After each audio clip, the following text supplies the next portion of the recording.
Lead generation, how you acquire new clients or customers, is a vital piece of business. And in this video, I'm going to be showing you how you can automate as much of this as possible using one of my favorite no-code tools, Fillout. So if you are interested in learning how to automate your lead generation, stick around and let's get into it. Welcome back to the channel. If you're new here, my name is Gareth, and this is Gap Consulting. We make it our mission to help you unlock the full potential of no-code tools. That means getting more organized than a simple spreadsheet and automating those repetitive, mundane tasks in your business. If you want to learn more about how we do this, specifically the automation part, I've put together a free webinar for you. You're going to get some amazing value from this video, but don't sleep on this free training as well. gapconsulting.io/webinar-registration is where you can go to sign up and learn the fundamentals of automation itself. Doesn't matter what tool you're using, we're going to be talking about some of them here today. But without further ado, let's hop on into my screen. I am here inside of my Fillout account. Now, if you're not already a Fillout user, I would recommend you sign up for an account. You can sign up using our link. It's a great way to show some love back to the channel. We appreciate that. But they have an amazing free tier at Fillout. It's actually quite surprising to me how robust and how much you can get done with just a free plan. Now, we of course are on an upgraded tier because we use the heck out of our Fillout account, but you don't have to start there. They actually give a lot away for free. So go ahead and sign up and follow along with me. Here I am inside of my Fillout, and there are three core components, three building blocks of your Fillout forms. Number one is the form itself. We see up here at the top of the screen, we have forms. Right next to that is scheduling. If you're familiar with tools like Calendly or Acuity Scheduler, well, you're going to love Fillout because even on their free tiers, they have some really robust options for making schedules happen. And then third, you see that we have workflows here. This is the third final component where we bring in some automated process into our forms, whether we want to take action on reminding people about upcoming events or sending emails after we've received forms and completed. All of these things are possible with workflows and more. So let's go ahead and jump in and really focus on building a form using these three components. Now, we're going to say make a Fillout. In our case, we could start with a template. We could also connect it to a data source. So if you're using HubSpot, Notion, Airtable, all of this will work and integrate directly with Fillout. But we're going to start from scratch. We're just going to use Fillout by itself, kind of standalone. On the left-hand side, we get to choose our theme. I'm going to go with Coral here. And of course, we can edit this depending on the tier plan you're on. You get more or fewer edit capabilities. I'm going to go ahead and create a form using this theme, and I'm going to give it a name. I'll call this Lead Gen, and we will continue. Now down here on the bottom of our page, we are going to see the pages in our form. So when we add scheduling to a form in Fillout, it's going to be its own page. If we do any kind of payment, that will be its own page. We can also break our questions into their own pages as well. So maybe we have some questions around who it is that we want to connect with. Like, who's filling out this form? If we're going to be scheduling with somebody, we sure as heck better know a little bit about them. So at a minimum, we need to know email. Over here on the left-hand side, you're going to see our standard field types, the different things we can add to our forms. I'm going to pick email and just drop it in here. Now, on the right-hand side, you'll notice that we have the option to make a field required. I strongly recommend this for those fields where you absolutely need this information in order to complete next stages in your form. Like for us, if we are going to invite someone to schedule a call with us, we better know their email, so I'm going to make it required. Also note that there are other options depending on the field type. We can mess with the width, make this shorter or longer, add some validation, add some logic to conditionally show this, and we can also enrich it. This is a really valuable upgradable feature that allows you to limit how people can fill this out. Maybe I disallow free email accounts. I'm looking for business only. Or I validate the email address, or I enrich it with Clearbit.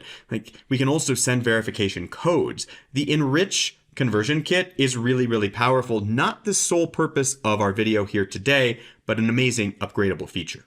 Now, in addition to asking for email, we're also going to look for things like name. So we can enter here in our search field NAME, and they don't have a field exactly for name, first and last name, but we can get by with text. A short answer field is going to be perfect. Now we can also change what is showing up here. So in this case, it says type your question, but I'll say full name. I will again make this required. Also note that I can add a caption, I can add placeholders, and I can add default values. I can also bring in additional information from other pages in my form. So this makes Fillout one of the most robust form tools out there because I'm able to pre-fill information really simply using these different components, calculations, enrichment, all of this information that I have access to thanks to the robust options within Fillout. But for us, we'll keep it simple. We're just going to get name and email. We can also rearrange this pretty easily.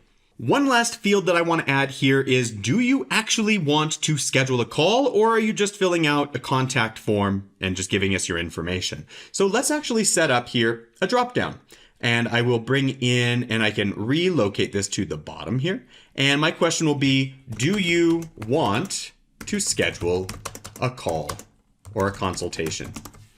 So this could be our initial inquiry, and we'll set up two options. I'll say yes, and I will say no thank you.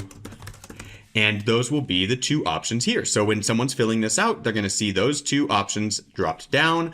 And lastly, I'll select this field one more time and make it required. So this is it for my first page. And now I want to set up the consultation, or maybe we're doing a demo. So that page is where we're going to allow someone to actually schedule with us. So let's add a page. Coming down to the bottom of my screen, I will add a page. And this time I'm using that scheduler component.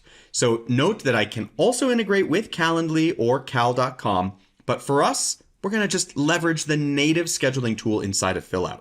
Keeping it simple, I can select from a one-on-one, a collective meeting where we have multiple hosts and one invitee, or a round robin where we have a cycle of different hosts. This would make the most sense for a demo. And here I can access all the different hosts inside of our account. Now for us, I don't want to spam other members on my team, so I'm just going to select myself, but I could add additional hosts as well.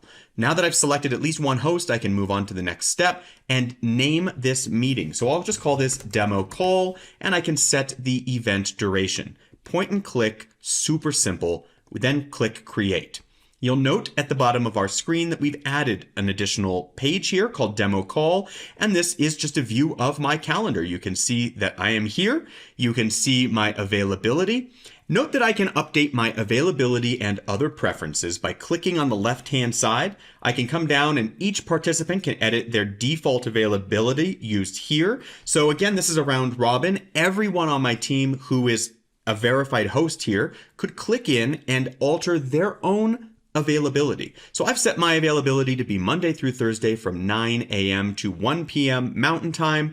I could change that. I could add new availabilities, and ultimately that is what's going to get pulled in here. I can also limit future bookings so that we're limiting by certain days in the future or a date range. We can go with minimum notice so that people can't schedule 30 minutes from now. That would be very short notice for me to get ready. We can also add buffer time between bookings. So all of the advanced features that you would expect from any kind of calendar scheduling. I can also update my avatar by simply coming up here to where the customize pops up. And by selecting here, I can change the host avatar, or I can add a custom option. Just by clicking here, I can change the way the name presents. I can add a file here and be done with it. That will change how this shows up. Now, I like the way it shows up with my account profile and my name, so I'll keep it there, but you have a lot of customization at your fingertips. Now, before we wrap up the creation of the form, I also want to revisit this idea that we asked them, do you want to schedule a consultation? We can actually set up conditional pages based on the answer here. So if they don't want a demo, let's actually change this. Do you want to schedule a demo? It just makes more sense. Do you want to schedule a demo? If you say no, well, then why am I going to send you to the scheduler page?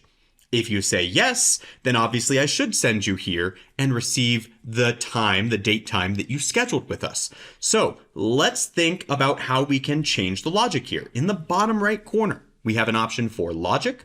And you see that right now there is none. It just goes from this page to the demo call to being done. But we can alter this. Right here, we can break this link and we can say, well, Under certain conditions, this will happen, but under other conditions, it'll go straight to the end. So what are those conditions that we go straight to the end? Well, we simply click on set condition here, and we say, if they say, do you want to schedule a demo, equals no thank you. Remember, that is the second option in our dropdown. Then and only then will you go this path.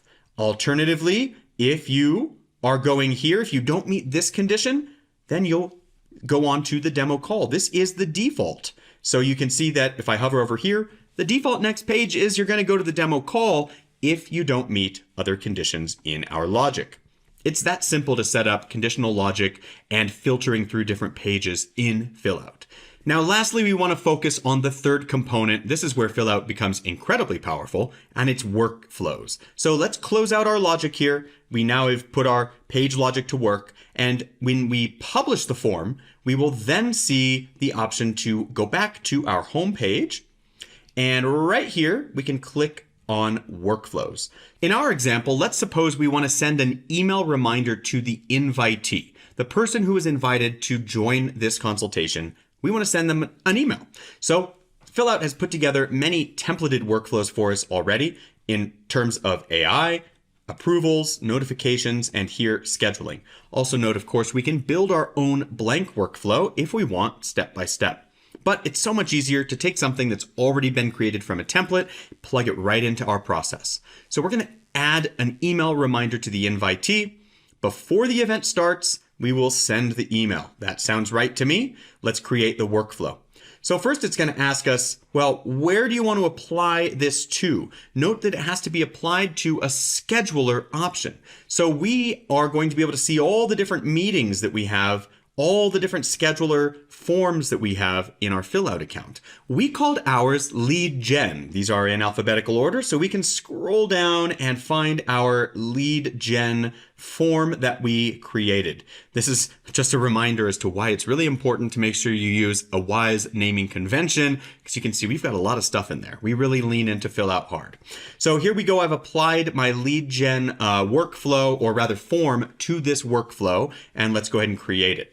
So it's going to tap in. It's going to say, hey, before that event starts, that's the trigger event. Note that we can click in and edit this, and we can update the minutes. Maybe we want the reminder to go out 20 minutes before the call.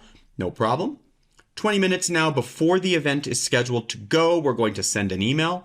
We can click in and edit the email. Note that this is the template. We can update this, and everywhere that you see this blue field, of course, this is dynamic data. This is being brought in for that specific schedule. So this will be different every time. So the full name, obviously different based on who scheduled the call, the event start time, all of that. That is dynamic information, but the rest of this is static. It's always going to show up exactly like you see here. We can also change the theme of the email if we'd like, or you can just go back to a basic format as well. Note that I can also slip over to recipients here. I can send this to specific people. In this case, it's going to be sent to me, but I could change that by toggling off the self email and pick the email field inside of the event.